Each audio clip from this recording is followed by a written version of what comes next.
ਸਤਿ ਸ਼੍ਰੀ ਅਕਾਲ ਜੀ। ਤੁਸੀਂ ਵੇਖ ਰਹੇ ਹੋ ਪੰਜਾਬ ਮੇਲ USA TV। ਤੁਹਾਡਾ ਸਾਰਿਆਂ ਦਾ ਸਵਾਗਤ ਕਰੰਟ ਨਿਊਜ਼ ਐਂਡ ਵਿਊਜ਼ ਦੇ ਵਿੱਚ। ਮੈਂ ਹਾਂ ਸੰਜੀਵ ਯਸ਼ ਖੰਨਾ, ਮੇਰੇ ਨਾਲ ਨੇ ਜਤਿੰਦਰ ਖੈਰਾ। ਸੋ ਜਤਿੰਦਰ ਜੀ, DGP ਗੌਰਵ ਯਾਦਵ ਇੱਕ ਨਵਾਂ ਕਦਮ ਲੈ ਰਹੇ ਨੇ। ਪੁਰਾਣਾ ਐਕਸਪੀਰੀਅੰਸ ਹੈ 25-30 ਸਾਲ ਦਾ।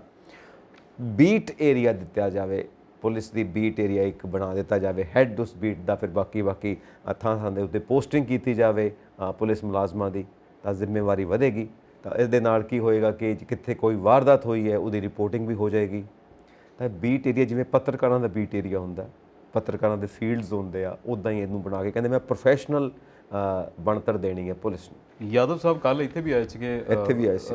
ਪੰਜਾਬ ਪੁਲਿਸ ਦੇ ਜਿਹੜਾ ਆਪਣਾ ਰੇਂਜ ਹੈ PAP, ਹਾਂਜੀ, ਔਰ ਪੰਜਾਬ ਦੇ ਵਿੱਚ PAP ਬਹੁਤ ਮਸ਼ਹੂਰ ਹੈ। PAP ਤੇ ਫਲੋਰ ਦਾ ਜਿਹੜਾ ਟ੍ਰੇਨਿੰਗ ਸੈਂਟਰ, ਦੋਹੇ ਚੀਜ਼ਾਂ ਬਹੁਤ ਮਸ਼ਹੂਰ ਹੈ ਪੰਜਾਬ ਦੀਆਂ। ਮਤਲਬ ਪੰਜਾਬ ਪੁਲਿਸ ਦੀ ਗੱਲ ਕੀਤੀ ਜਾਵੇ ਤਾਂ ਵਧੀਆ ਗੱਲ ਹੈ ਵੈਸੇ ਬੀਟ ਦੇ ਉੱਤੇ ਕੰਮ ਕਰਨਾ। ਔਰ ਇਹ ਪਹਿਲਾ ਕੰਮ ਨਹੀਂ ਹੈਗਾ ਜਾਂ ਅਨੋਖਾ ਕੰਮ ਨਹੀਂ ਕਰਨ ਲੱਗੇ ਇਹ। ਪਹਿਲਾਂ ਬੀਟ ਦੇ ਉੱਤੇ ਸਟਾਰਟਿੰਗ ਜਿਹੜਾ ਕਲੋਨੀਅਲ ਪੀਰੀਅਡ ਦੀ ਗੱਲ ਕਰਦੇ ਬ੍ਰਿਟਿਸ਼ ਵਾਲੇ ਨਾ, ਉਹ ਬੀਟ ਤੇ ਹੀ ਕੰਮ ਕਰਦੇ ਹੁੰਦੇ ਬਿਲਕੁਲ ਸਹੀ ਆ। ਉਹਨਾਂ ਨੂੰ ਲੱਗਦਾ ਕਿ ਕਿਸੇ ਦੇ ਵਿੱਚ ਕੋਈ ਖਾਸੀਅਤ ਆ, ਕੋਈ ਫੋਰੈਂਸਿਕ ਦਾ ਬਹੁਤ ਐਕਸਪਰਟ ਆ, ਕੋਈ ਕਿਸੇ ਰੂਰਲ ਏਰੀਆ ਦਾ ਐਕਸਪਰਟ ਹੈ, ਕੋਈ ਐਕਸਟੋਰਸ਼ਨ ਮਨੀ ਦਾ ਬਹੁਤ ਐਕਸਪਰਟ ਹੈ, ਕੋਈ ਡਰੱਗ ਪੈਡਲਿੰਗ ਦਾ ਬਹੁਤ ਐਕਸਪਰਟ ਹੈ, ਜਿਹਨੂੰ ਬਹੁਤ ਸਾਰਾ ਐਕਸਪੀਰੀਅੰਸ ਹੈ। ਜੇ ਇਦਾਂ ਹੋਵੇ ਤਾਂ ਵਾਕਈ ਗੱਲ ਆ, ਤੁਸੀਂ ਉਹਨੂੰ ਹੈੱਡ ਬਣਾ ਦਿਓ।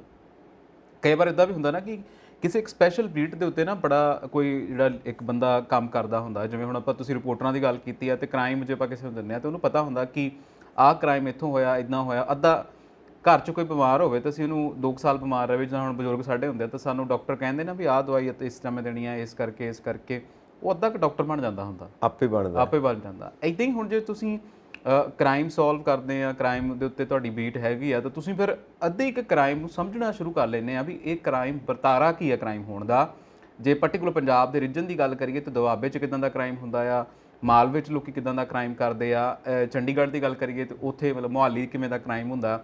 ਸੋ ਇਹ ਤਾਂ ਹੈਗਾ ਵੀ ਜੇ ਤੁਸੀਂ ਐਕਸਪੀਰੀਅੰਸ 'ਚ ਕੰਮ ਕਰਦੇ, ਇੱਕ ਵਿੰਗ ਬਣਾ ਕੇ ਕੰਮ ਕਰਦੇ ਆ ਨਾ, ਤਾਂ ਫਿਰ ਕੋਆਰਡੀਨੇਸ਼ਨ ਵੀ ਬਹੁਤ ਜਲਦੀ ਹੋ ਸਕਦਾ ਹੈ। ਬਿਲਕੁਲ ਹੁੰਦਾ, ਪਰ ਉਹਦੇ ਲੈਵਲ ਦੇ ਉੱਤੇ ਜਿਹੜੀ ਟ੍ਰੇਨਿੰਗ ਆ ਵੀ ਬਹੁਤ ਜ਼ਿਆਦਾ ਜ਼ਰੂਰੀ ਹੈ। ਪੁਲਿਸ ਮੁਲਾਜ਼ਮ ਉਸ ਲੈਵਲ ਦੇ ਉੱਤੇ ਉਹਨਾਂ ਦਾ ਮਾਈਂਡ ਸੈੱਟ ਵੀ ਹੋਵੇ, ਟ੍ਰੇਨਿੰਗ ਵੀ ਹੋਵੇ, ਉਸ ਚੀਜ਼ ਨੂੰ ਸਮਝਦੇ ਵੀ ਹੋਣ। ਔਰ ਲੱਗਦਾ ਇਹ ਹੈ ਕਿ ਜਦੋਂ ਇਹ ਸਾਰਾ ਬੀਟ ਏਰੀਆ ਬਣਾ ਦਿੱਤਾ ਜਾਏਗਾ ਨਾ, ਉਸ ਤੋਂ ਬਾਅਦ ਸ਼ਾਇਦ ਹਫਤਾ 10 ਦਿਨ ਜਾਂ 1 ਮਹੀਨਾ ਉਹਨਾਂ ਦੀ ਕਾਉਂਸਲਿੰਗ ਹੋਏਗੀ ਔਰ ਉਹਨਾਂ ਨੂੰ ਚੰਗੀ ਤਰ੍ਹਾਂ ਸਮਝਾਇਆ ਜਾਏਗਾ, ਜਿਹਦੇ 'ਚ ਵਾਕਈ ਐਕਸਪਰਟਸ ਸਾਰੇ ਮੁਲਾਜ਼ਮਾਂ ਨੂੰ ਸਮਝਾਉਣਗੇ ਬੀਟ ਦੇ ਮੁਤਾਬਿਕ ਕਿ ਤੁਸੀਂ ਕੰਮ ਕਿਵੇਂ ਕਰਨਾ, ਕਿਉਂਕਿ ਰਿਪੋਰਟਿੰਗ ਵੀ ਤਾਂ ਚਾਹੀਦੀ ਹੈ ਨਾ ਉਸ ਦੇ ਮੁਤਾਬਿਕ, ਸਭ ਨੂੰ ਅਲਰਟ ਵੀ ਕਰਨਾ। ਅੱਛਾ, ਮੈਂ ਪਹਿਲਾਂ ਵੀ ਆਪਾਂ ਕੱਲ ਵੀ ਗੱਲ ਕਰਦੇ ਸੀਗੇ ਵੀ ਆਈਡੀਆ ਆਉਣਾ ਬੁਰੀ ਗੱਲ ਨਹੀਂ ਹੈਗੀ।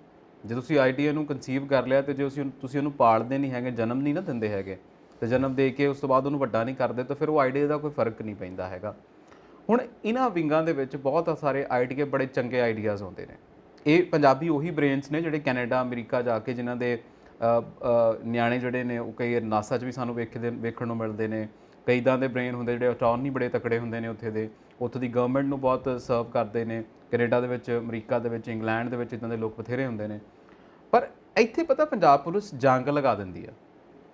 ਤੁਸੀਂ ਦੇਖਿਓ ਬਹੁਤ ਜਿਹੜੇ ਪਹਿਲੇ ਭਰਤੀ ਹੋਏ ਆ ਉਹ ਕੰਮ ਕਰਕੇ ਖੁਸ਼ ਨਹੀਂ ਹੈਗੇ, ਜਾਂ ਉਹਨਾਂ ਦੇ ਜਿਹੜੇ ਢਿੱਡ ਵਧੇ ਹੋਏ ਆ, ਮਤਲਬ ਉਹਨਾਂ ਦਾ ਜਿਹੜਾ ਇਨਡਿਸਿਪਲਿਨ ਆ, ਜਿਹੜੀ ਆਪਾਂ ਕਹੀਏ ਕਿ ਫਿਟਨੈਸ ਨਹੀਂ ਹੈਗੀ, ਉਹਨਾਂ ਦਾ ਜਿਹੜਾ ਲੈਵਲ ਆਫ ਫਿਟਨੈਸ ਨਹੀਂ ਹੈਗਾ। ਇਹਦਾ ਮਤਲਬ ਕਿ ਕੁਛ ਤਾਂ ਕਮੀ ਰਹੀ ਆ ਨਾ ਪਿਛਲੇ ਸਾਲਾਂ ਦੇ ਵਿੱਚ, ਕੁਛ ਨਹੀਂ ਕਾਫੀ, ਮਤਲਬ ਆਪਾਂ ਤਾਂ ਇਹੀ ਕਹਿੰਦੇ ਵੀ ਕਾਫੀ ਕਮੀ ਰਹੀ ਆ। ਹੁਣ ਯਾਦਵ ਸਾਹਿਬ ਆਏ ਨੇ, ਬਹੁਤ ਸੋਹਣੀ ਗੱਲ ਆ। ਇੱਦਾਂ ਹੀ ਪਹਿਲਾਂ ਵੀ ਬੜੀ ਵਾਰ 84 ਦੇ ਵਿੱਚ ਵੀ ਬੀਟਸ ਦੇ ਉੱਤੇ ਕੰਮ ਹੋਇਆ। ਉਸ ਸਮੇਂ ਵੀ ਕਹਿੰਦੇ ਸੀ ਵੀ ਫਲਾਨੀ ਬੀਟ ਬਣਾ ਦੇਣੀ ਆ, ਫਲਾਨਾ ਜ਼ੋਨ ਬਣਾ ਦੇਣਾ, ਰੇਂਜ ਦੇ ਵਿੱਚ ਆਹ ਫਲਾਨੀਆਂ ਚੀਜ਼ਾਂ ਹੋਣਗੀਆਂ। ਉਹ ਕਨਸੀਵ ਨਹੀਂ ਹੋਇਆ, ਉਹ ਨਾ ਹੀ ਉਹ ਚੱਲਿਆ। ਹੁਣ ਇਹ ਵੀ ਬਹੁਤ ਸੋਹਣਾ ਆਈਡੀਆ ਆ ਜੇ ਤੇ ਕੰਮ ਕੀਤਾ ਜਾਵੇ, ਕਿਉਂਕਿ ਕਰਪਸ਼ਨ ਜਿਹੜੀ ਆ ਹਰ ਜਗ੍ਹਾ ਦੇ ਵਿੱਚ ਆ। ਤੁਸੀਂ ਜੇ ਕੋਈ ਚੰਗਾ ਕੋਈ ਬੰਦਾ ਕਿਸੇ ਵੀ ਜਗ੍ਹਾ ਦੇ ਉੱਤੇ ਚੰਗਾ ਕੰਮ ਕਰਦਾ ਨਾ, ਜਾਂ ਤਾਂ ਉਹਨੂੰ ਹਟਾ ਦਿੱਤਾ ਜਾਂਦਾ ਜਾਂ ਉਹਨੂੰ ਮਜਬੂਰ ਕੀਤਾ ਜਾਂਦਾ ਵੀ ਭੇਡਾਂ ਵਾਂਗੂ ਰਲ ਜਾ, ਕਿ ਭੇਡਾਂ ਜਦੋਂ ਤੁਰੀਆਂ ਜਾਂਦੀਆਂ ਹੁੰਦੀਆਂ ਨਾ ਤਾਂ ਪਤਾ ਨਹੀਂ ਲੱਗਦਾ ਹੁੰਦਾ ਵੀ ਆਹ ਭੇਡ ਇੱਥੇ ਦੀ ਤਾਂ ਆਹ ਭੇਡ ਉੱਥੇ ਦੀ ਆ। ਭੇਡਾਂ ਬਣਾ ਦਿੱਤਾ ਜਾਂਦਾ ਹੈ। ਸੋ ਭੇਡਾਂ ਤੋਂ ਬਚ ਕੇ ਅਸੀਂ ਜੇ ਹੁਣ ਉਹਨਾਂ ਨੂੰ ਸ਼ੇਰ ਬਣਾਉਣਾ ਆ, ਘੋੜੇ ਬਣਾਉਣਾ ਆ, ਤੇ ਫਿਰ ਸਮਾਰਟ ਬਣਾਉਣਾ ਆ, ਤਾਂ ਖੁਰਾਕ ਵੀ ਉਦਾਂ ਦੀ ਹੋਣੀ ਚਾਹੀਦੀ ਹੈ, ਤੇ ਤੁਹਾਡੇ ਕੋਲੋਂ ਵੀ ਟੈਕਨੀਕ, ਟ੍ਰੇਨਿੰਗ ਵੀ ਹੋਣੀ ਚਾਹੀਦੀ ਹੈ, ਔਰ ਢਿੱਡ ਵੀ ਅੰਦਰ ਚਾਹੀਦੇ ਨੇ, ਕਿਉਂਕਿ ਢਿੱਡ ਅੰਦਰ ਹੋਣਗੇ ਤਾਂ ਹੀ ਦੌੜਨਗੇ। ਸਵੇਰ ਵਾਸਤੇ ਐਕਸਰਸਾਈਜ਼ ਵੀ ਚਾਹੀਦੀ ਆ। ਇੱਕ ਨਾ ਇੰਡਸਟਰੀ ਦੇ ਵਿੱਚ ਹੁੰਦਾ ਹੈ ਜਿਹਨੂੰ ਆਪਾਂ ਕਹਿੰਦੇ ਹਾਂ ਡਿਵੀਜ਼ਨ ਆਫ ਵਰਕ ਜਾਂ ਡਿਵੀਜ਼ਨ ਆਫ ਲੇਬਰ।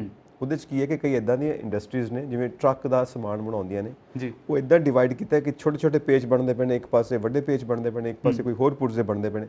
5 ਤੋਂ 7 ਮਿੰਟ ਦੇ ਅੰਦਰ ਜਾਂ ਮੈਕਸਿਮਮ 10 ਮਿੰਟ ਦੇ ਅੰਦਰ ਇੱਕ ਟਰੱਕ ਦਾ ਪੂਰਾ ਸਮਾਨ ਤਿਆਰ ਕਰ ਦਿੰਦੇ ਨੇ ਜੀ।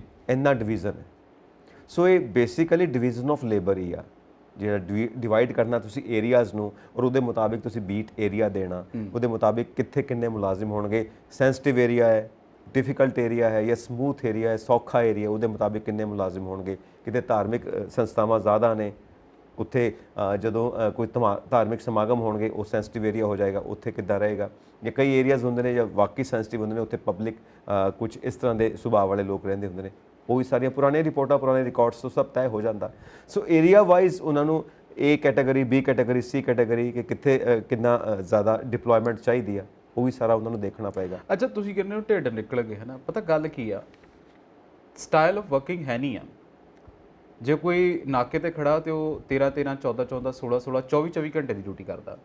ਹੁਣ ਜਿਹੜਾ 24 ਘੰਟੇ ਦੀ ਡਿਊਟੀ ਕਰੂਗਾ ਸੰਜੀਵ ਜੀ, ਉਹਦੇ ਲਈ ਇੱਕ ਕਹਿ ਲਈਏ ਕਿ ਲਾਈਫਸਟਾਈਲ ਬਰਕਰਾਰ ਰੱਖਣਾ, ਵਰਜਿਸ਼ ਕਿੱਥੋਂ ਹੋਊਗੀ, ਲਾਈਫਸਟਾਈਲ ਬਰਕਰਾਰ ਕਿੱਥੋਂ ਹੋਊਗਾ, ਫਿਰ ਸਟ੍ਰੈਸ ਲੈਵਲ ਇੰਨਾ ਹੋ ਜਾਂਦਾ ਉਸ ਜੌਬ ਦਾ, ਖਾਣ ਪੀਣ ਦਾ ਕਿੱਥੋਂ ਹੋਊਗਾ, ਕਿਉਂਕਿ ਕੋਈ ਮੈਸ ਨਹੀਂ ਹੈਗੀ ਪੰਜਾਬ ਪੁਲਿਸ ਦੀ ਅਸੀਂ ਕਹੀਏ। ਸੋ ਜਿਵੇਂ ਆਪਾਂ ਦੇਖਦੇ ਹਾਂ, ਜਿਵੇਂ CRPF ਦੀ ਕਿਤੇ ਡਿਊਟੀ ਲੱਗੀ ਹੋਈ ਆ ਜਾਂ ਪੈਰਾਮਿਲਟਰੀ ਫੋਰਸਿਸ ਨੇ ਜਾਂ ਆਰਮੀ ਦੀ ਲੱਗੀ ਹੋਈ ਆ, ਤਾਂ ਟਾਈਮ ਦੇ ਉੱਤੇ ਟਰੱਕ ਆ ਜਾਂਦਾ ਉਹਨਾਂ ਦਾ ਲੰਚ ਲੈ ਕੇ, ਉਹਨਾਂ ਦਾ ਟੀ ਬ੍ਰੇਕ ਲੈ ਕੇ, ਹੈ ਨਾ, ਖਾਣਾ ਪੀਣਾ ਸਭ ਸਮਾਨ ਨਾਲ ਲੈ ਕੇ ਆਉਂਦਾ।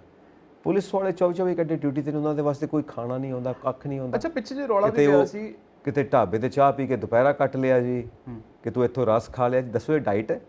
ਮੈਂ ਉਹੀ ਗੱਲ ਕਰ ਰਿਹਾ। ਫਿਰ ਪਿੱਛੇ ਜੇ ਇੱਕ ਆਪਾਂ ਨਾ ਦੇਖਿਆ ਵੀ ਸੀਗਾ ਕਿ ਇਹਨਾਂ ਦੀ ਕਹਿੰਦੇ ਸੀ ਵੀ ਡਿਊਟੀ ਆਵਰਸ ਜਿਹੜੇ ਨੇ ਉਹ ਇੱਕ ਸਪੈਸੀਫਾਈ ਕਰਨੇ ਆ।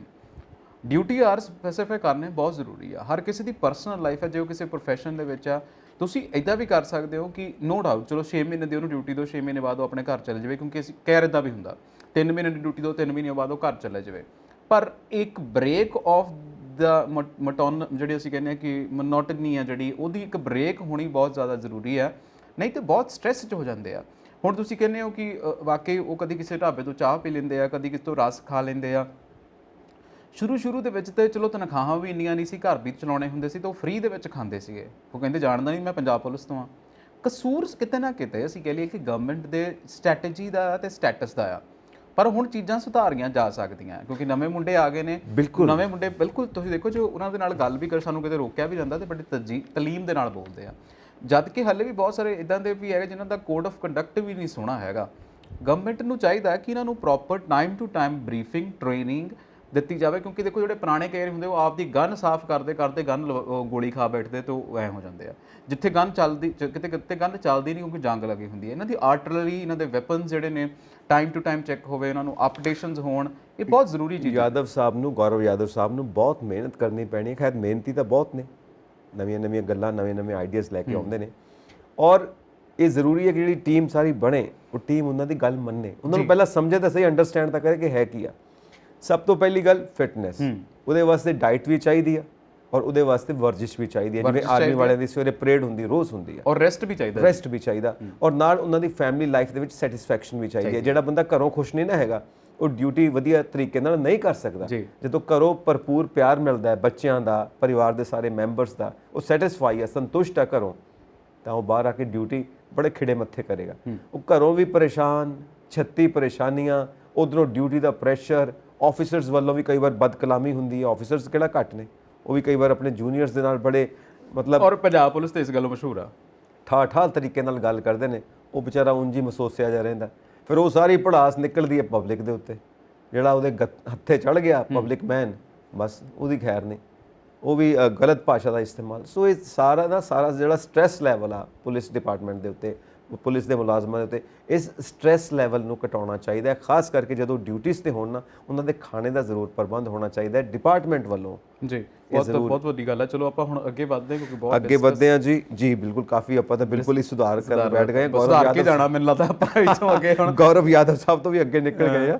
ਸੋ ਆਪਾਂ ਅੱਗੇ ਚੱਲਦੇ ਹਾਂ ਕਿ ਹਮੇਸ਼ਾ ਗੱਲਾਂ ਕਰਦੇ ਸੀ ਔਰ ਆਮ ਆਦਮੀ ਪਾਰਟੀ ਦੇ ਵਿਧਾਇਕ ਗੱਲਾਂ ਕਰਦੇ ਸੀ। ਉਹਨੇ ਰਿਪੋਰਟਾਂ ਮਿਲਦੀਆਂ ਪਈਆਂ ਨੇ, ਜੋ ਰਿਪੋਰਟਾਂ ਸਾਡੇ ਤੱਕ ਪਹੁੰਚਦੀਆਂ ਨੇ, ਕਿ ਹਮੇਸ਼ਾ ਗੱਲਾਂ ਕਰਦੇ ਸੀਗੇ ਕਿ ਪੁਰਾਣੇ ਜਿਹੜੇ ਲੀਡਰ ਸੀ ਹੋਰ ਪਾਰਟੀਆਂ ਦੇ, ਰਿਵਾਇਤੀ ਪਾਰਟੀਆਂ ਦੇ, ਉਹ ਜੀ ਥਾਣੇ 'ਚ ਫੋਨ ਚਲੇ ਜਾਣੇ, ਜਿਹੜੇ ਗੈਰ ਕਾਨੂੰਨੀ ਕੰਮ ਕਰਦੇ ਨੇ ਲੋਕ, ਉਹਨਾਂ ਦੇ ਹੱਕ ਦੇ ਵਿੱਚ ਉਹਨਾਂ ਨੂੰ ਬਚਾਉਣ ਵਾਸਤੇ ਫੋਨ ਚਲੇ ਜਾਣੇ, ਮੇਰਾ ਬੰਦਾ ਜੀ। ਹੋ ਸਕਦਾ ਉਹਨਾਂ ਨਾਲ ਮਹੀਨਾ ਵੀ ਤੈਅ ਕੀਤਾ ਹੋਵੇ ਉਹਨਾਂ ਨੇ, ਇਸ ਕਰਕੇ ਉਹਨਾਂ ਨੂੰ ਪ੍ਰੋਟੈਕਸ਼ਨ ਦਿੰਦੇ ਹੋਣ।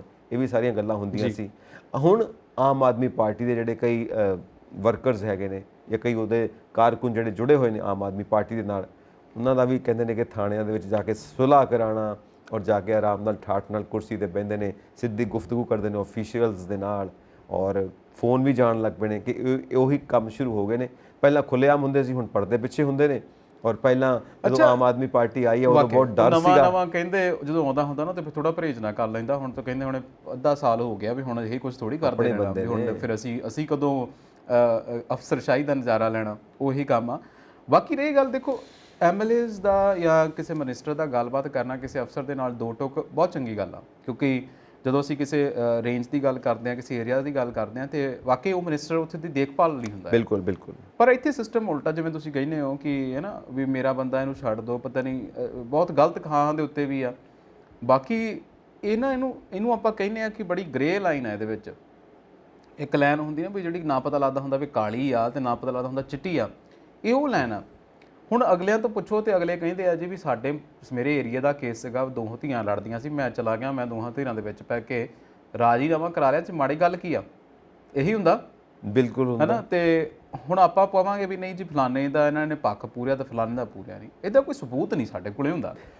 ਤੇ ਇਹ ਜਿਹੜਾ ਸਿਸਟਮ ਹੈ ਨਾ ਸੰਜੀਵ ਜੀ, ਇਹਦੇ ਚੋਂ ਆਮ ਆਦਮੀ ਪਾਰਟੀ ਕਹਿੰਦੀ ਤੇ ਹੈ ਵੀ ਅਸੀਂ ਨਿਕਲ ਆਏ ਆ, ਪਰ ਆ ਤੁਹਾਡੀਆਂ ਜਿਹੜੀਆਂ ਰਿਪੋਰਟਾਂ, ਵੈਸੇ ਤੁਸੀਂ ਪੜ੍ਹ ਕੇ ਆਏ ਖਬਰ, ਮੈਂ ਨਹੀਂ ਪੜ੍ਹੀ ਹੈਗੀ, ਇਹ ਰਿਪੋਰਟ ਤਾਂ ਫਿਰ ਇਹੀ ਕਹਿੰਦੀ ਆ ਵੀ ਆ ਜਿਹੜੀ ਚੀਜ਼ ਆਪਾਂ ਕਹਿੰਦੇ ਆ, ਗੱਲ ਕਰਦੇ ਆ ਵੀ, ਤਾਂ ਫਿਰ ਮਾੜੀ ਗੱਲ ਆ ਨਾ ਵੀ ਤੁਸੀਂ ਉਹੀ ਗੱਲਾਂ ਕਰਦੇ ਆ, ਤੁਹਾਡੇ ਉਹੀ ਪੈਰ ਨੇ, ਤੁਹਾਡੀਆਂ ਉਹੀ ਪਹਿਲਾਂ ਨੇ ਜਿਹੜੀਆਂ ਬਾਕੀ ਪਾਉਂਦੇ ਸੀਗੇ। ਬਿਲਕੁਲ ਸਹੀ ਗੱਲ ਆ, ਕਿਉਂਕਿ ਜਿਹੜੀਆਂ ਨਿਊਜ਼ ਨੇ ਜਾਂ ਜਿਹੜੀਆਂ ਰਿਪੋਰਟਸ ਨੇ ਉਹਦੇ ਮੁਤਾਬਿਕ ਤਾਂ ਇਹੀ ਆ ਕਿ ਪਹਿਲਾਂ ਬੜਾ ਡਰ ਸੀਗਾ ਜਦੋਂ ਆਮ ਆਦਮੀ ਪਾਰਟੀ ਨਵੀਂ ਵਜ਼ਾਰਤ 'ਚ ਆਈ ਆ। ਹੁਣ ਉਹ ਡਰ ਕਿਤੇ ਨਾ ਕਿਤੇ ਘਟਦਾ ਜਾ ਰਿਹਾ ਹੈ, ਖਤਮ ਹੋਣ ਵੱਲ ਵੱਧਦਾ ਪਿਆ ਹੈ। ਕੋਈ ਨਹੀਂ ਜੀ, ਆਪਣੇ ਹੀ ਬੰਦੇ ਨੇ, ਪਹਿਲਾਂ ਵਾਕਣੀ ਕੰਮ ਚੱਲੂਗਾ। ਪਹਿਲਾਂ ਸਰੇਆਮ ਚੱਲਦਾ ਸੀ, ਹੁਣ ਪਰਦੇ ਦੇ ਪਿੱਛੇ ਚੱਲੂਗਾ, ਫਿਰ ਹੌਲੀ ਹੌਲੀ ਪਰਦਾ ਵੀ ਚੁੱਕ ਦੇਵਾਂਗੇ। ਚਲੋ ਠੀਕ ਹੈ, ਇਹ ਵੀ ਉਸੇ ਟਰੈਕ ਤੇ ਤੁਰ ਪਾਓ। ਹੁਣ ਕੱਲੇ ਭਗਵੰਤ ਮਾਨ ਕੀ ਕਰ ਸਕਦੇ ਨੇ ਜੋ ਸੀਐਮ ਨੇ? ਹਰ ਥਾਂ ਤੇ ਤਾਂ ਮੌਜੂਦ ਨਹੀਂ ਨਾ ਹੋ ਸਕਦੇ। ਟੀਮ ਚੰਗੀ ਹੋਣੀ ਚਾਹੀਦੀ ਆ, ਪਰ ਇਹ ਕਿ ਦੇਖੋ ਤੁਹਾਡਾ ਕੈਬਨਿਟ ਹੀ ਚੰਗੀ ਹੋਵੇ ਤਾਂ ਵੀ ਮਸਲੇ ਹੱਲ ਹੋ ਜਾਂਦੇ ਆ। ਬਿਲਕੁਲ। ਔਰ ਜੇ ਤੁਸੀਂ ਕਹੋ ਕਿ ਭਗਵੰਤ ਮਾਨ ਕੀ ਕਰ ਸਕਦਾ, ਭਗਵੰਤ ਮਾਨ ਬਹੁਤ ਕੁਝ ਕਰ ਸਕਦਾ, ਹੱਥ ਵੱਸ ਸਭ ਕੁਝ ਹੈ। ਜੇ ਤੁਸੀਂ ਵਿਜੇ ਸਿੰਗਲਾ ਨੂੰ ਕਹਿੰਦੇ ਹੋ ਕਿ ਕਰਪਟ ਸੀ, ਮੇਰੇ ਕੋਲ ਆਇਆ ਸੀ, ਮੈਂ ਫੜਾਤਾ, ਤੇ ਬਾਕੀ ਵੀ ਉੱਥੇ ਦੇ ਹੀ ਆ। ਬਿਲਕੁਲ ਪਤਾ ਗੱਲ ਕੀ, ਮੈਨੂੰ ਇਹ ਲੱਗਦਾ ਹੁੰਦਾ ਕਿ ਕਿਤੇ ਨਾ ਸਮਝੌਤੇ ਕਰ ਲਏ ਜਾਂਦੇ ਆ, ਪਤਾ ਨਹੀਂ ਹੋਣਗੇ ਕਿ ਨਹੀਂ ਹੋਣਗੇ। ਆਪਾਂ ਪੂਰੇ ਇਹਨੂੰ ਆਪਾਂ ਐਜ਼ੰਪਸ਼ਨ ਦੇ ਉੱਤੇ ਗੱਲਾਂ ਨਹੀਂ ਕਰ ਸਕਦੇ, ਪਰ ਜੇ ਕਰਨ ਵਾਲਾ, ਮੈਂ ਤਾਂ ਇੰਨਾ ਕਹੂੰਗਾ ਵੀ ਜੇ ਕਰਨ ਵਾਲਾ ਬੰਦਾ ਤੇ ਵਾਕਈ ਬਹੁਤ ਕੁਝ ਕਰ ਸਕਦਾ। ਸੈਕਟਰੀ ਤੁਹਾਡੇ ਕੋਲੇ, ਚੀਫ ਸੈਕਟਰੀ, ਡੀਜੀਪੀ ਤੁਹਾਡੇ ਕੋਲੇ ਨੇ, ਤੁਹਾਡੇ ਕੋਲ ਸਭ ਕੁਝ ਹੈਗਾ ਨਾ, ਤੇ ਹੋਣ ਨੂੰ ਤਾਂ ਚੀਜ਼ਾਂ ਹੋ ਸਕਦੀਆਂ। ਯੈਸ, ਹੋ ਸਕਦੀਆਂ ਨੇ। ਔਰ ਨਸ਼ੇ ਨੂੰ ਖਾਸ ਕਰਕੇ ਰਿਪੋਰਟਾਂ ਮਿਲਦੀਆਂ ਨੇ ਕਿ ਨਸ਼ਾ ਹਜੇ ਵੀ ਉਵੇਂ ਚੱਲਦਾ ਪਿਆ। ਔਰ ਇੱਕ ਬੜੀ ਡੇਂਜਰਸ ਜੀ ਰਿਪੋਰਟ ਹੈ ਕਿ ਜਿਹੜੇ ਕੈਮਿਸਟ ਨੇ, ਕਈ ਕੈਮਿਸਟ ਦਵਾਈਆਂ ਵੇਚਣ ਵਾਲੇ, ਹਾਂ ਇਹ ਮੈਂ ਵੀ ਸੁਣੀ, ਨਸ਼ਾ ਸਪਲਾਈ ਕਰਦੇ ਆ। ਜਿੱਦਾਂ ਹੁਣ ਮੁੰਡੇ ਆ ਗਏ ਮਹੱਲਿਆਂ ਵਾਲੇ ਤੇ ਉਹਨਾਂ ਨੂੰ ਗੋਲੀਆਂ ਦੇ ਦਿੱਤੀਆਂ, ਉਹ ਪਤਾ ਨਹੀਂ ਕਿਹੜੀਆਂ ਗੋਲੀਆਂ ਕਹਿੰਦੇ ਜੀ, ਖਾ ਕੇ ਤੇ ਸਿਰ ਘੁਮਾ ਕੇ ਤੇ ਤੁਰੇ ਫਿਰਦੇ ਰਹਿੰਦੇ ਨੇ। ਇਹਨੂੰ ਆਪਾਂ ਸਿੰਥੈਟਿਕ ਡਰੱਗ ਕਹਿੰਦੇ ਆ। ਸਿੰਥੈਟਿਕ ਡਰੱਗ ਆ। ਔਰ ਕੁਛ ਇੱਕ ਮੁੱਠੀ ਪਰ ਕੈਮਿਸਟ ਇਦਾਂ ਦੇ ਕੰਮ ਕਰਦੇ ਨੇ ਔਰ ਬਦਨਾਮ ਸਾਰਿਆਂ ਨੂੰ ਕਰਕੇ ਰੱਖ ਦਿੰਦੇ ਨੇ। ਪਰ ਇਹ ਬਹੁਤ ਜ਼ਰੂਰੀ ਆ। ਦੇਖੋ ਤੁਸੀਂ 4 ਪੈਸਿਆਂ ਦੇ ਬਦਲੇ ਕਿਹੇ ਜੀ ਗਲਤਾਨ ਪੁੱਟਣ ਰਹੇ ਹੋ, ਤੁਹਾਡੇ ਨਿਆਣੇ ਵੀ ਜਵਾਨ ਹੋਣੇ ਆ। ਬਿਲਕੁਲ। ਕਹਿੰਦੇ ਨੇ ਕਿ ਜਦੋਂ ਅੱਗ ਬਾਲੀਏ ਤੇ ਉਹ ਧਿਆਨ ਨਾ ਦਈਏ ਤੇ ਉਹ ਫਿਰ ਘਰ ਵੀ ਜਾਲ ਲੈਂਦੀ ਆ। ਸਹੀ ਹੈ, ਕਿਉਂਕਿ ਅੱਗ ਇੰਨੀ ਖਤਰਨਾਕ ਹੁੰਦੀ। ਜਿੱਥੇ ਅਸੀਂ ਅੱਗ ਨੂੰ ਰੋਟੀ ਬਣਾਉਣ ਲਈ ਵਰਤਦੇ ਆ ਨਾ, ਜਿੱਥੇ ਅਸੀਂ ਅੱਗ ਨੂੰ ਕਹਿੰਦੇ ਆ ਵੀ ਠੰਡ ਲੱਗੇ ਤਾਂ ਸੇਕਣ ਲਈ ਵੀ ਵਰਤਦੇ ਆ, ਵੀ ਅੱਗ ਚੰਗੀ ਆ ਨਾ, ਕੋਈ ਵੀ ਚੀਜ਼ ਆ ਜਿਹੜੀ ਚੰਗੀ ਆ, ਤੇ ਜੇ ਅਸੀਂ ਉਹਨੂੰ ਦੁਰਵਰਤੋਂ ਕਰੀਏ ਨਾ, ਉਹ ਕਿਤੇ ਨਾ ਕਿਤੇ ਕਹਿੰਦੇ ਹੁੰਦੇ ਨਾ, ਫਿਰ ਉਹੀ ਅੱਗ ਆ ਜਿਹੜੀ ਤੁਹਾਡੀ ਸਿਵਾ ਵੀ ਫੂਕ ਦਿੰਦੀ ਆ। ਸਹੀ ਗੱਲ ਹੈ। ਜਿਹੜੇ ਗੈਰ ਕਾਨੂੰਨੀ ਕੰਮ ਹੁੰਦੇ ਨੇ, ਪਹਿਲੀ ਗੱਲ ਤਾਂ ਇਹੀ ਹੈ ਨਾ ਕਿ ਗੈਰ ਕਾਨੂੰਨੀ ਕੰਮ ਹੁੰਦੇ ਕਿਉਂ ਨੇ? ਫਸਟ ਕੁਐਸਚਨ ਤਾਂ ਇਹੀ ਹੁੰਦਾ। ਬਾਕੀ ਤੁਹਾਡਾ ਗੱਲ ਤੇ ਔਰ ਜੋ ਸਾਡੇ ਸੀਐਮ ਭਗਵੰਤ ਮਾਨ ਜੀ ਹਮੇਸ਼ਾ ਕਹਿੰਦੇ ਰਹਿੰਦੇ ਨੇ ਕਿ ਸਮਾਜ ਦੇ ਵਿੱਚ ਗੈਰ ਕਾਨੂੰਨੀ ਕੰਮ ਨਹੀਂ ਹੋਣੇ ਚਾਹੀਦੇ, ਗੈਂਗਸਟਰਸ ਉਹ ਵੀ ਤੁਹਾਡੇ ਵਾਂਗੂ ਕਹਿੰਦੇ ਰਹਿੰਦੇ ਵੀ ਤੁਸੀਂ ਵੀ ਹਰੇਕ ਗੱਲ ਤੇ ਕਹਿੰਦੇ ਹੋਣੇ ਨਹੀਂ ਚਾਹੀਦੇ, ਪਰ ਹੁੰਦੇ ਨੇ। ਇਹ ਕਹਿੰਦਾ ਵੀ ਹੋਣੇ ਚਾਹੀਦੇ ਨਹੀਂ ਤਾਂ ਹੁੰਦੇ ਆ। ਹੁਣ ਜਿਹੜੇ ਹੁੰਦੇ ਪਏ ਆ ਉਹਨਾਂ ਨੂੰ ਠੱਲ ਕਿਵੇਂ ਪਾਉਣੀ, ਨਕੇਲ ਕਿਵੇਂ ਪਾਉਣੀ ਹੈ, ਇਹ ਹੈ। ਠੀਕ ਹੈ ਨਾ? ਗੱਲ ਇਹ ਆ ਕਿ ਬਾਕੀ ਜਿਹੜੇ ਸਾਰੀ ਦੁਨੀਆ ਹੈ, ਬਾਕੀ ਜਿਹੜੇ ਸਾਰੇ ਲੋਕੀ ਨੇ ਪੰਜਾਬ 'ਚ ਰਹਿਣ ਵਾਲੇ, ਉਹਨਾਂ ਦਾ ਸਾਹ ਸੌਖਾ ਹੋਣਾ ਚਾਹੀਦਾ। ਉਹ ਵਿਚਾਰੇ ਕਿਉਂ ਤੰਗ ਹੋਣ ਕੁਝ ਇੱਕ ਮੁੱਠੀ ਭਰ ਲੋਕਾਂ ਦੇ ਕਾਰਨ? ਗੱਲ ਇੰਨੀ ਕੁ ਆ ਜਾਂਦੀ ਹੈ, ਕਿਉਂਕਿ ਜਦੋਂ ਸਾਰੇ ਜਣੇ ਚੰਗੀ ਤਰ੍ਹਾਂ ਦੀ ਜ਼ਿੰਦਗੀ ਜੀਉਣਗੇ, ਉਹੀ ਤਾਂ ਸਟੇਟ ਵੈਲਫੇਅਰ ਹੁੰਦੀ ਹੈ ਨਾ, ਉਹੀ ਤਾਂ ਕਰਨਾ। ਇੱਕ ਖਬਰ ਅੱਜ ਮੈਂ ਵੀ ਪੜ੍ਹ ਕੇ ਆਇਆ ਸੀ, ਇੱਕ ਮੈਂ ਵੀ ਪੜ੍ਹੀ ਹੁਣੇ ਆ ਕੇ, ਮੈਂ ਦੇਖਿਆ ਵੀ ਪ੍ਰਗਟ ਸਿੰਘ ਹੁਣੀ ਤੇ ਸੁਖਪਾਲ ਖਹਿਰੇ ਹੁਣੀ ਇੱਕ ਵਾਰੀ ਫਿਰ ਤੋਂ ਗਰਮ ਹੋਏ ਫਿਰਦੇ ਆ। ਉਹ ਕਹਿੰਦੇ ਵੀ ਉਹੀ ਤਰਜ਼ ਦੇ ਉੱਤੇ, ਸਿਮਰਨਜੀਤ ਸਿੰਘ ਮਾਨ ਹੋਣਾ ਦੀ ਤਰਜ਼ ਤੇ, ਉਹ ਕਹਿੰਦੇ ਵੀ ਪੰਜਾਬ ਦੇ ਵਿੱਚ ਜਿੰਨੇ ਅਹੁਦੇ ਤਕੜੇ ਨੇ, ਚਾਹੇ ਉਹ ਕਹਿੰਦੇ ਚੀਫ ਸੈਕਟਰੀ ਆ, ਚਾਹੇ ਐਡਵੋਕੇਟ ਜਨਰਲ ਆ, ਤੇ ਚਾਹੇ ਕਹਿੰਦੇ ਜੀ ਤੁਸੀਂ ਡੀਜੀਪੀ ਲਾਉਣਾ, ਕਹਿੰਦੇ ਸਾਰੇ ਹਿੰਦੂ ਲਾਤੇ, ਕੋਈ ਸਿੱਖ ਚਿਹਰਾ ਹੈ ਹੀ ਨਹੀਂ। ਕਹਿੰਦੇ ਕਿ ਪੰਜਾਬ ਤੇ ਇੱਕ ਉੱਦਾਂ ਦਾ ਮੁਲਕ ਸੀਗਾ, ਸਟੇਟ ਸੀਗਾ, ਜਿੱਥੇ ਕਹਿੰਦੇ ਵੀ ਅਸੀਂ ਕਹਿੰਦੇ ਵੀ ਧਰਮ ਨਿਰਪੱਖਤਾ, ਇਹਦਾ ਧਰਮ ਨਿਰਪੱਖਤਾ ਦਿਖਦੀ ਨਹੀਂ। ਕੀ ਕਹਿਣਾ ਚਾਹੋਗੇ ਤੁਸੀਂ ਇਹਦੇ ਤੇ? ਦੇਖੋ ਪੁਆਇੰਟਸ ਤਾਂ ਉਹਨਾਂ ਦੇ ਵੀ ਵੈਲਿਡ ਨੇ। ਸਿਮਰਨਜੀਤ ਸਿੰਘ ਮਾਨ ਸਾਹਿਬ ਨੇ ਜਿਹੜੇ ਪੁਆਇੰਟ ਚੁੱਕੇ ਨੇ ਉਹ ਵੀ ਵੈਲਿਡ ਨੇ। ਹੁਣ ਜੇ ਆਪਾਂ ਇਸ ਚੀਜ਼ ਨੂੰ ਕੋਈ ਰੰਗਤ ਦੇ ਕੇ ਡਿਸਕਸ ਕਰੀਏ ਤਾਂ ਉਹ ਉਧਰ ਤੁਰ ਪਊਗਾ। ਪਰ ਮੈਂ ਇਹੀ ਗੱਲ ਕਹਿਣਾ ਵੀ ਦੇਖੋ ਸੀਨੀਅਰਿਟੀ ਦੇ ਹਿਸਾਬ ਨਾਲ ਉਹਨਾਂ ਨੇ ਤਿੰਨ ਨਾਮ ਲਏ ਸੀਗੇ। ਜਦੋਂ ਪਿਛਲੀ ਵਾਰੀ ਵੀ ਆਪਾਂ ਬੜਾ ਰੌਲਾ ਪਿਆ ਸੀਗਾ, ਜਦੋਂ ਇੱਕ ਵਾਰੀ ਕੈਪਟਨ ਅਮਰਿੰਦਰ ਹੋਣਾ ਦੇ ਹਿਸਾਬ ਰੌਲਾ ਪਿਆ ਸੀਗਾ, ਤੇ ਉਦੋਂ ਵੀ 3 ਨਾਮ ਸੀਗੇ। ਮੁਸਤਫਾ ਸੀਗੇ, ਦਿਨਕਰ ਗੁਪਤਾ ਸੀਗੇ, ਇੱਕ ਯਾਦਵ ਹੁਣੀ ਸੀਗੇ, ਗੌਰਵ ਯਾਦਵ ਹੁਣੀ। ਇਹ 3-4 ਨਾਂ ਹੀ ਜਿਹੜੇ ਸੀਨੀਅਰਿਟੀ ਤੇ ਵੱਜਦੇ ਸੀਗੇ। ਗੱਲ ਇਹ ਜੇ ਐਡਵੋਕੇਟ ਜਨਰਲ ਦੀ ਗੱਲ ਕਰੀਏ, ਚਲੋ ਉਹਦੇ 'ਚ ਤਾਂ ਪਤਾ ਨਹੀਂ, ਕਿਉਂਕਿ ਜੇ ਅਸੀਂ ਪਹਿਲਾਂ ਗੱਲ ਕੀਤੀ ਜਾਵੇ, ਇਹਨਾਂ ਤੋਂ ਪਹਿਲਾਂ ਜਿਹੜੇ ਪਟਿਆਲ ਸਾਹਿਬ ਲੱਗੇ ਨੇ, ਉਹਨਾਂ ਦਾ ਉਹ ਜਿਹੜੇ ਸੀਗੇ ਸਰਦਾਰ ਸੀਗੇ, ਉਹ ਤਾਂ ਉਹਨਾਂ ਨੂੰ ਹਟਾ ਕੇ ਲਾਇਆ ਗਿਆ ਸੀਗਾ। ਹਾਲਾਂਕਿ ਉਹ ਸਿੱਖ ਨਹੀਂ ਸੀਗੇ, ਉੱਦਾਂ ਵੈਸੇ ਸਰਦਾਰ ਸੀਗੇ। ਗੱਲ ਇਹ ਹੈ ਨਾ ਕਿ ਡਿਸਕਸ ਕਰੋ, ਡਿਬੇਟ ਕਰੋ, ਕਿਉਂਕਿ ਲੋਕਤੰਤਰ ਹੈ, ਹਰ ਮੁੱਦਾ ਚੁੱਕਣਾ ਚਾਹੀਦਾ। ਤੁਸੀਂ ਇਹ ਗੱਲ ਕਰੋ ਕਿ ਸਿੱਖ ਜੈਂਟਲਮੈਨ ਕਿਉਂ ਨਹੀਂ ਆਉਂਦੇ ਇਹਨਾਂ ਅਹੁਦਿਆਂ ਦੇ ਉੱਤੇ, ਜ਼ਰੂਰ ਗੱਲ ਕਰੋ, ਪਰ ਇਸ ਗੱਲ ਦਾ ਧਿਆਨ 'ਚ ਰੱਖੇ ਕਿ ਮਾਹੌਲ ਸੈਂਸਿਟਿਵ ਨਾ ਹੋ ਜਾਏ, ਮਾਹੌਲ ਨਾ ਕਿਸੇ ਹੋਰ ਪਾਸੇ ਨਾ ਤੁਰ। ਕਹਿ ਰਿਹਾ ਸੰਜੀਵ ਜੀ, ਇਹ ਬੜੀ ਵੱਡੀ ਗੱਲ ਆ ਜਦੋਂ ਕੋਈ ਲੀਡਰ ਕਹਿ ਦਿੰਦਾ ਆ ਵੀ ਆਹ 3 ਅਹੁਦੇ ਆ ਜੀ, 3 ਅਹੁਦਿਆਂ ਦੇ ਉੱਤੇ ਸਿੱਖ ਚਿਹਰਾ ਕਿਉਂ ਨਹੀਂ। ਪਰ ਇਹ ਵੀ ਦੇਖਣਾ ਚਾਹੀਦਾ ਕਿ ਮੈਂ ਇਹ ਤੇ ਗੱਲ ਕਹਿ ਰਿਹਾ ਕਿ ਡੀਜੀਪੀ ਦੀ ਜਦੋਂ ਗੱਲ ਕਰਦੇ, ਸੀਨੀਅਰਿਟੀ ਪਿਛਲੇ ਸਾਲ ਜਦੋਂ ਪਿਛਲੀਆਂ ਸਰਕਾਰਾਂ ਸੀ ਉਦੋਂ ਵੀ ਸੀਨੀਅਰਿਟੀ ਕਿਸੇ ਸਿੱਖ ਚਿਹਰੇ ਦੀ ਨਹੀਂ ਬਣੀ ਸੀ, ਇਸ ਕਰਕੇ ਉਹ ਲਾ ਦਿੱਤਾ ਹੈ ਨਾ। ਹੁਣ ਆਪਾਂ ਇਹ ਗੱਲ ਜਾ ਕੇ ਚੱਲੀਏ ਵੀ ਵਾਕਈ ਹੁਣ ਇਹਨਾਂ ਨੇ ਜਿਹੜਾ ਸੈਕਟਰੀ ਆ, ਤੁਹਾਨੂੰ ਪਤਾ ਹੈ ਚੀਫ ਸੈਕਟਰੀ ਤਾਂ ਹਮੇਸ਼ਾ ਹੀ ਉਹ ਲਾਇਆ ਜਾਂਦਾ ਆ। ਇਹੀ ਗੱਲ ਆਪਾਂ ਜੇ ਹੁਣ ਕੈਪਟਨ ਅਮਰਿੰਦਰ ਹੁਣਾਂ ਦੇ ਟਾਈਮ ਗੱਲ ਕਰ ਦਈਏ, ਤੇ ਵਿਨੀ ਮਹਾਜਨ ਜਦੋਂ ਸੀਗੇ ਚੀਫ ਸੈਕਟਰੀ ਲਾਇਆ ਹੋਣਗੇ, ਉਹ ਵੀ ਤਾਂ ਹਿੰਦੂ ਸੀਗੇ। ਪਤਾ ਇਹ ਗੱਲ ਜਿਹੜਾ ਆ ਕਿ ਤੁਸੀਂ ਇੱਕ ਦੀ ਸਰਕਾਰ ਆਉਂਦੀ ਹੈ, ਕਿਸੇ ਨਾ ਕਿਸੇ ਤੁਹਾਡੇ ਕੋਲੇ ਮੁੱਦੇ ਹੋਣੇ ਚਾਹੀਦੇ, ਇਸ ਕਰਕੇ ਤੁਸੀਂ ਗੱਲਾਂ ਚੱਕੋ, ਇਹ ਵੀ ਗੱਲ ਚੰਗੀ ਨਹੀਂ ਹੈਗੀ। ਦੇਖੋ ਹਰ ਮੁੱਦੇ ਦੇ ਉੱਤੇ ਖੁੱਲ੍ਹ ਕੇ ਗੱਲ ਹੋਣੀ ਚਾਹੀਦੀ ਹੈ। ਕੋਈ ਵੀ ਮੁੱਦਾ ਲੁਕੋ ਕੇ ਨਾ ਰੱਖੋ, ਕਿਉਂਕਿ ਜਿੰਨਾ ਲੁਕੋਗੇ ਨਾ ਉਹ ਇੱਕ ਦਿਨ ਜਵਾਲਾਮੁਖੀ ਵਕਨ ਉਹਨੇ ਫਟਣਾ ਹੈ ਜੀ। ਇਸ ਕਰਕੇ ਹਰ ਮੁੱਦੇ ਦੇ ਉੱਤੇ ਖੁੱਲ੍ਹ ਕੇ ਗੱਲ ਹੋਵੇ, ਪਰ ਇਸ ਚੀਜ਼ ਦਾ ਧਿਆਨ ਰੱਖਦੇ ਹੋਏ ਭਾਈਚਾਰਾ ਨਾ ਵਿਗੜੇ।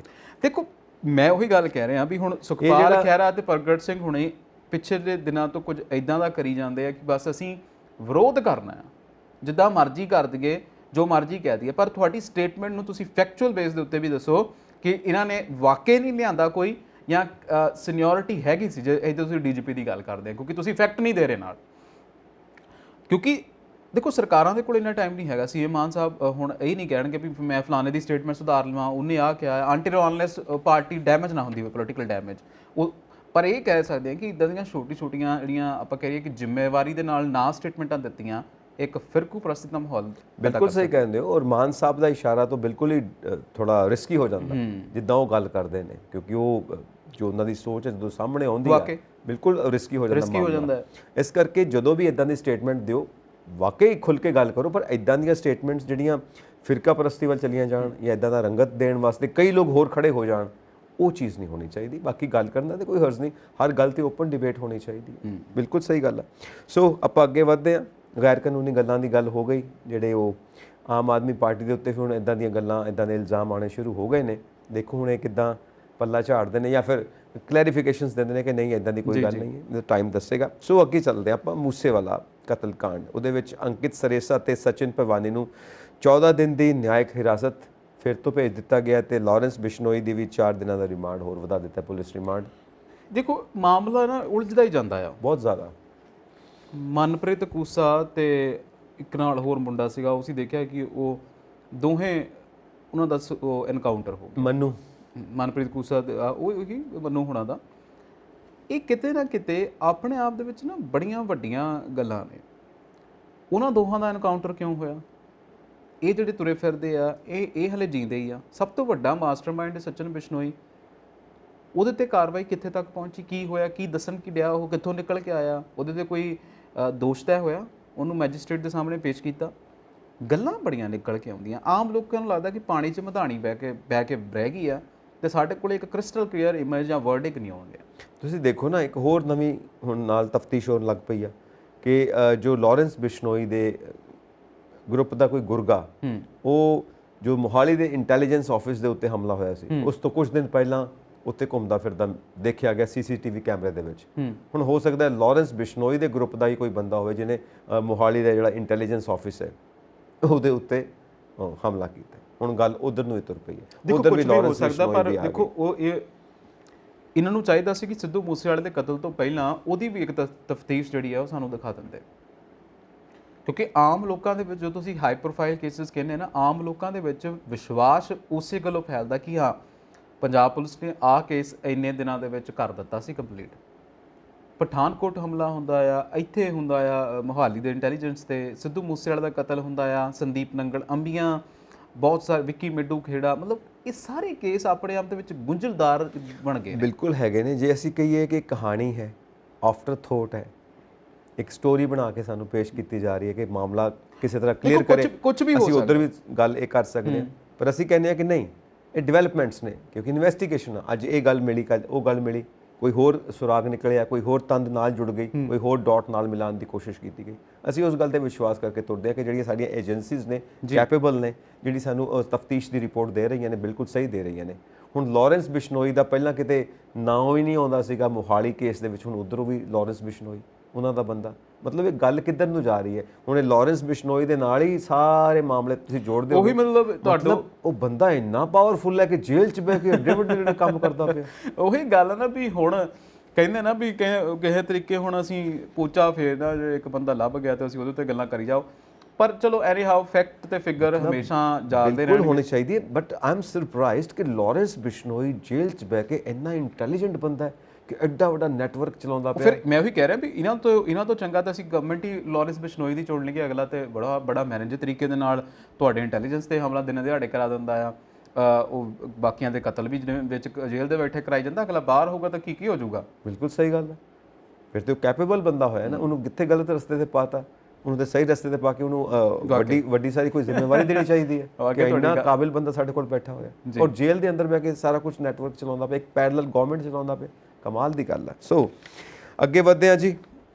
ਸੁਖਬੀਰ ਬਾਦਲ ਨੇ ਸ਼੍ਰੋਮਣੀ ਅਕਾਲੀ ਦਲ ਦਾ ਜਥੇਬੰਦਕ ਢਾਂਚਾ ਕੀਤਾ ਭੰਗ, ਜਿਹੜੀ ਝੁੰਦਾ ਕਮੇਟੀ ਦੀ ਰਿਪੋਰਟ ਹੈ ਉਹਦੇ ਮੁਤਾਬਿਕ, ਕਿਉਂਕਿ ਜਿਹੜੀ ਆਫਟਰ ਇਲੈਕਸ਼ਨਸ ਐਨਾਲਿਸਿਸ ਵਾਸਤੇ ਸਾਰੀ ਕਾਰਵਾਈ ਚੱਲ ਰਹੀ ਸੀ। ਉਹਨਾਂ ਨੇ ਕੀਤਾ ਸੀਗਾ ਪਰ ਹੋਇਆ ਨਹੀਂ, ਮੈਂ ਕਹੂੰਗਾ। ਅੱਛਾ ਜੀ। ਇਕਬਾਲ ਝੁੰਦਾ ਦੀ ਅਗਵਾਈ ਦੇ ਵਿੱਚ ਕਮੇਟੀ ਬਣਾਈ, ਕਹਿੰਦੇ ਜੀ ਜਿਹਨੇ 100 ਤੋਂ ਵੱਧ ਜਿਹੜੇ ਇਲਾਕੇ ਸੀਗੇ, ਜਿਹੜੇ ਇਲੈਕਟੋਰਲ ਇਲਾਕੇ ਸੀਗੇ, ਉਹਨਾਂ ਦੀਆਂ ਜਿਹੜੀਆਂ ਨੇ ਵਿਧਾਨ ਸਭਾ ਇਲਾਕੇ ਜਿਹੜੇ ਨੇ, ਉਹਨਾਂ ਦੀਆਂ ਜਾ ਕੇ ਜੀ ਤਫਤੀਸ਼ਾਂ ਕੀਤੀਆਂ, ਦੇਖਿਆ ਜੀ ਫਲਾਨਾ ਬੰਦਾ ਫਲਾਨਾ ਹੈਗਾ ਆ, ਫਲਾਨਾ ਬੰਦਾ ਫਲਾਨਾ ਹੈਗਾ, ਤੇ ਸਾਰਿਆਂ ਨੇ ਕਿਹਾ ਦੀ ਵੀ ਅਸੀਂ ਤੇ ਸੁਖਬੀਰ ਬਾਦਲ ਨੂੰ ਹੀ ਆਪਣਾ ਪ੍ਰਧਾਨ ਰਹਿਣ ਦੇਣਾ। ਫਿਰ ਕਿੱਥੇ ਇਲੈਕਟੋਰਲ ਢਾਂਚਾ ਭੰਗ ਹੋਇਆ? ਕੁਝ ਵੀ ਨਹੀਂ ਹੋਇਆ। ਕੱਲ ਤੇ ਖਬਰ ਵੀ ਆ ਗਈ ਸੀ, ਕਹਿੰਦੇ ਜੀ ਮੈਂ ਹੀ ਰਹੂੰਗਾ, ਮੈਂ ਆ ਤੇ ਮੈਂ ਹੀ ਰਹੂੰਗਾ, ਵੀ ਇਹ ਲੋਕ ਹੀ ਸਾਰੇ ਬਹੁਤਾਤ ਲੀਡਰ ਇਹ ਚਾਹੁੰਦੇ ਆ।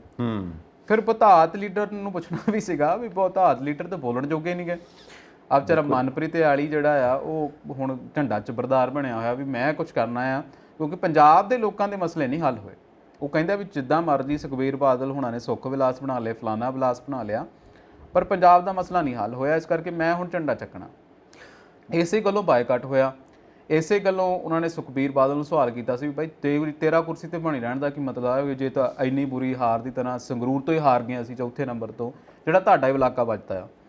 ਤੇ ਇਹ ਆਪਣੇ ਆਪ ਦੇ ਵਿੱਚ ਬੜੇ ਵੱਡੇ ਸਵਾਲ ਇੱਕ ਸੰਜੀਵ ਜੀ, ਇਹ ਮੈਨੂੰ ਲੱਗਦਾ ਕਿ ਇਹ ਤਾਂ ਹੱਲ ਕੀਤੇ ਜਾਣੇ ਚਾਹੀਦੇ ਆ। ਇੱਦਾਂ ਹੀ ਪ੍ਰੇਮ ਸਿੰਘ ਚੰਦੂਮਾਜਰਾ ਹੈ, ਇੱਦਾਂ ਅਸੀਂ ਪਹਿਲਾਂ ਦੀ ਗੱਲ ਕਰੀਏ ਤੇ ਬੜੇ ਸਾਰੇ ਲੋਕ ਜਿਹੜੇ ਨੇ, ਪਰਮਿੰਦਰ ਸਿੰਘ ਢੀਂਡਸਾ ਹੋਣੀ, ਸੁਖਦੇਵ ਸਿੰਘ ਢੀਂਡਸਾ ਹੋਣੀ, ਵੱਡੇ ਲੀਡਰ ਇਹਨਾਂ ਦੇ ਜਿਹੜੇ ਨੇ, ਪ੍ਰੇਮ ਸਿੰਘ ਚੰਦੂਮਾਜਰਾ, ਉਹ ਪਹਿਲਾਂ ਜਦੋਂ ਗਏ ਸੀਗੇ ਤਾਂ ਉਹਨਾਂ ਨੇ ਇਹੀ ਕਿਹਾ ਸੀ ਵੀ ਜਿੰਨਾ ਚਿਰ ਸੁਖਬੀਰ ਬਾਦਲ ਇਸ ਕੁਰਸੀ ਦੇ ਉੱਤੇ ਆ ਨਾ, ਤਾਂ ਕੋਈ ਵੀ ਸੀਨੀਅਰ ਲੀਡਰ ਦੀ ਰਿਸਪੈਕਟ ਨਹੀਂ ਹੋਊਗੀ, ਕਿਉਂਕਿ ਇਹ ਬਾਣੀਆਂ ਆ, ਇਹ ਲੀਡਰ ਨਹੀਂ ਆ।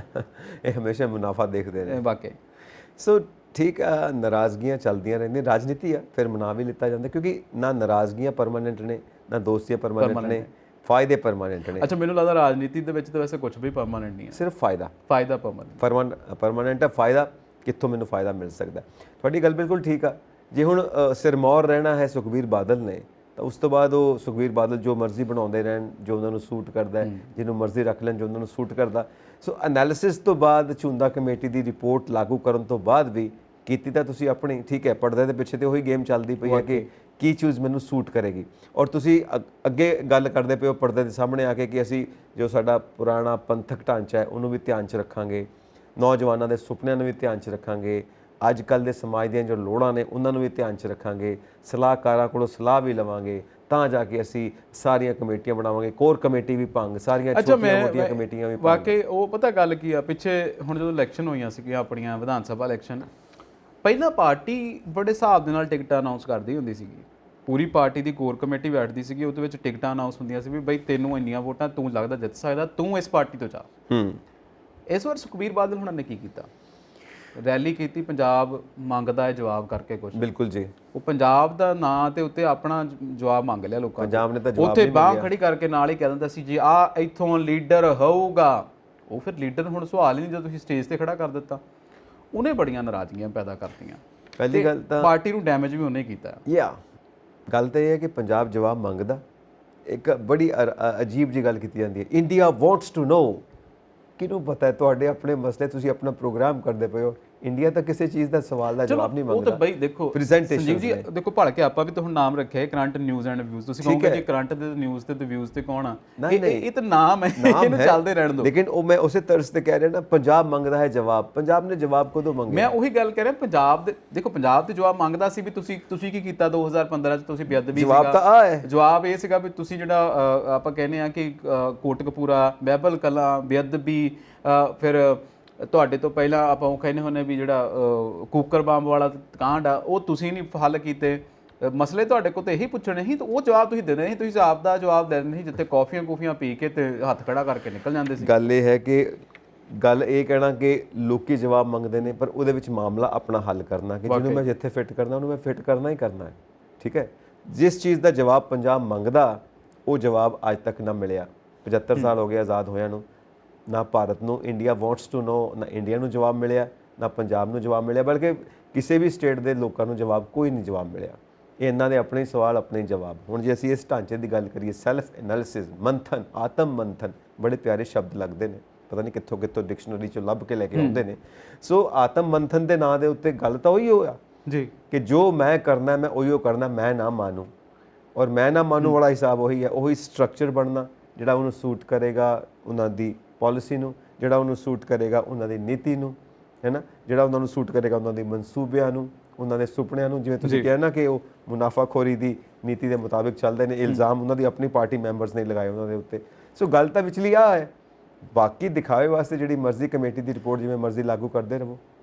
ਅੱਛਾ, ਮੈਂ ਉਹੀ ਸੋਚਦਾ ਵੀ ਅੱਜ ਕੱਲ੍ਹ ਪਾਰਟੀਆਂ ਪਤਾ ਇਹੀ ਕਰਦੀਆਂ, ਬੁਲਾ ਲੈਂਦੀਆਂ, ਸਲਾਹ ਲੈਂਦੀਆਂ, ਅੱਛਾ ਤੂੰ ਕੀ ਚਾਹੁੰਦਾ ਆ, ਫਿਰ ਸਲਾਹ ਲੈਂਦੀਆਂ ਜੀ ਅੱਛਾ ਤੂੰ ਕੀ ਚਾਹੁੰਦਾ ਆ, ਫਿਰ ਸਲਾਹ ਲੈਂਦੀਆਂ ਤੂੰ ਕੀ ਚਾਹੁੰਦਾ।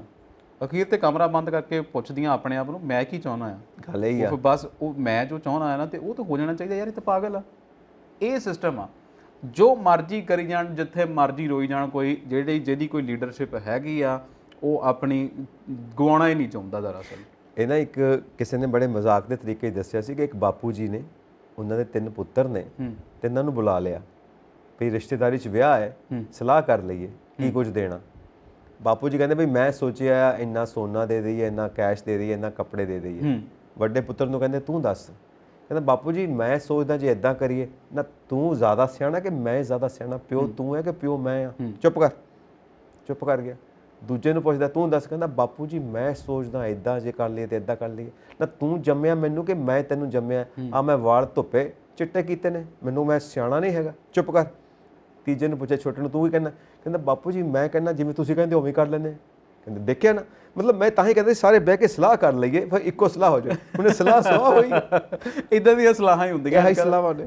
ਬਾਪੂ ਜੀ ਨੇ ਆਪਣੀ ਮਨਵਾਉਣੀ, ਆਪਣੀ ਚਲਾਉਣੀ ਹੈ। ਠੀਕ ਹੈ, ਕਰੋ ਮੰਥਨ। ਪਹਿਲਾਂ ਬਾਪੂ ਜੀ, ਹੁਣ ਬਾਪੂ ਜੀ ਦਾ ਮੁੰਡਾ। ਫਿਲਹਾਲ ਮੈਨੂੰ ਲੱਗਦਾ ਕਿ ਸਾਡਾ ਟਾਈਮ ਦੇਖ ਲਈਏ। ਸਾਡਾ ਟਾਈਮ ਹੋ ਗਿਆ, ਬਟ ਇੱਕ ਜਾਂਦੇ ਜਾਂਦੇ ਇਹ ਕਹਾਂਗੇ ਕਿ ਅਮਰੀਕਾ ਵਿੱਚ ਨਾ ਮੰਦੀ ਦਾ ਜੋ ਖਤਰਾ ਵੱਧਦਾ ਪਿਆ, ਔਰ ਫਿਰ ਤੋਂ ਲਗਾਤਾਰ ਦੂਜੀ ਵਾਰ ਜੋ GDP ਦੇ ਵਿੱਚ ਗਿਰਾਵਟ ਦੇਖੀ ਜਾ ਰਹੀ ਆ। ਸੋ ਇਹ ਕਿਤੇ ਨਾ ਕਿਤੇ ਇਕਨੋਮਿਸਟ ਕਹਿ ਰਹੇ ਨੇ ਕਿ ਸ਼ਾਇਦ ਮੰਦੀ ਦਾ ਸਾਹਮਣਾ ਨਾ ਕਰਨਾ ਪਵੇ, ਕਿਉਂਕਿ ਮਹਿੰਗਾਈ ਲਗਾਤਾਰ ਵੱਧ ਰਹੀ ਹੈ। ਇਨਫਲੇਸ਼ਨ ਬਹੁਤ ਹੈ ਅਮਰੀਕਾ 'ਚ ਹੋ ਗਈ। ਪੂਰੀ ਦੁਨੀਆ 'ਚ ਹੀ ਆ, ਪੂਰੀ ਦੁਨੀਆ 'ਚ ਇਹ ਹਾਲ ਆ। ਅਮਰੀਕਾ ਵਿੱਚ ਵੀ ਇਹ ਹਾਲ ਹੈ। ਹਾਲਾਂਕਿ ਇਸ ਪੂਰੀ ਦੁਨੀਆ ਦੀ ਜਿਹੜੀ ਮਾਪਦੰਡ ਰੱਖਿਆ ਹੋਇਆ, ਜਿਹੜਾ ਮੈਜਰਮੈਂਟ ਹੈ, ਉਹਦੇ ਡਾਲਰ ਦੇ ਮੁਕਾਬਲੇ ਹੁੰਦੀ ਹੈ। ਸਾਡਾ ਭਾਰਤ ਦਾ ਰੁਪਈਆ ਕਿੰਨਾ ਟੁੱਟਦਾ ਪਿਆ ਔਰ ਮੈਨੂੰ ਲੱਗਦਾ ਕਿ ਭਾਰਤ 5ਵੇਂ-6ਵੇਂ ਦਿਨ ਹੁਣ ਥੋੜਾ ਜਿਹਾ ਉੱਪਰ ਗਿਆ, ਤੇ ਪਿੱਛੇ ਜੇ ਬੜੇ ਦਿਨਾਂ ਦੇ ਵਿੱਚ ਉਹ ਲਗਾਤਾਰ ਹੀ ਡਿੱਗਦਾ ਜਾ ਰਿਹਾ ਸੀ। ਬਿਲਕੁਲ ਜੀ, ਔਰ ਅਸੀਂ ਇਹੀ ਉਮੀਦ ਕਰਾਂਗੇ ਕਿ ਅਮਰੀਕਾ ਦੇ ਵਿੱਚ ਇਹ ਮੰਦੀ ਨਾ ਆਵੇ, ਕਿਉਂਕਿ ਇਹਦਾ ਅਸਰ ਪੂਰੀ ਦੁਨੀਆ ਤੇ ਪੈਣਾ। ਯੂਕਰੇਨ ਤੇ ਜਿਹੜੀ ਰਸ਼ੀਆ ਦੀ ਜੰਗ ਹੈ ਉਹ ਤਾਂ ਪਾਉਂਦੀ ਪਈ ਅਸਰ, ਨਾਲ ਇੱਧਰ ਤਾਈਵਾਨ ਦਾ ਵੀ ਚੱਕਰ ਪੈ ਰਿਹਾ ਕਿ ਉਹ ਵੀ, ਚੀਨ ਵੀ ਬੜਾ ਤੇਜ਼ ਹੋਇਆ ਔਰ ਥਰਡ ਵਰਲਡ ਵਾਰ ਨਾਲੇ ਕਿਮ ਜੋਂਗ ਨੇ ਵੀ ਕਹਿ ਦਿੱਤਾ, ਕਹਿੰਦੇ ਜੀ ਅਸੀਂ ਤਾਂ ਪਰਮਾਣੂ ਹਥਿਆਰ ਲਈ ਵੀ ਤਾਕਤਵਰ ਹਾਂ, ਜੇ ਤੁਸੀਂ ਸਾਡੇ ਨਾਲ ਲੜਨਾ ਅਮਰੀਕਾ ਵਾਲਿਆਂ ਨੂੰ। ਮਤਲਬ ਹਰ ਬੰਦਾ ਤੇਜ਼ ਹੋਇਆ ਪਿਆ, ਬਸ ਅਸੀਂ ਉਹ ਸ਼ਾਂਤ ਹੋ ਕੇ ਬੈਠੇ ਹਾਂ। ਚਲੋ ਫਿਲਹਾਲ ਅਸੀਂ ਚੱਲਦੇ ਹਾਂ ਤੇ ਲਗਾਤਾਰ ਤੁਹਾਡੇ ਨਾਲ ਗੱਲਬਾਤ ਕਰਨ ਦੀ ਕੋਸ਼ਿਸ਼ ਕਰਦੇ ਰਵਾਂਗੇ। ਤੁਸੀਂ ਦੇਖਦੇ ਰਹੋ ਪੰਜਾਬ ਮੇਲ USA TV। ਮੈਨੂੰ ਤੇ ਸੰਜੀਵ ਜੀ ਨੂੰ ਦਿਓ ਆਗਿਆ। ਧੰਨਵਾਦ। ਸਤਿ ਸ਼੍ਰੀ ਅਕਾਲ ਜੀ।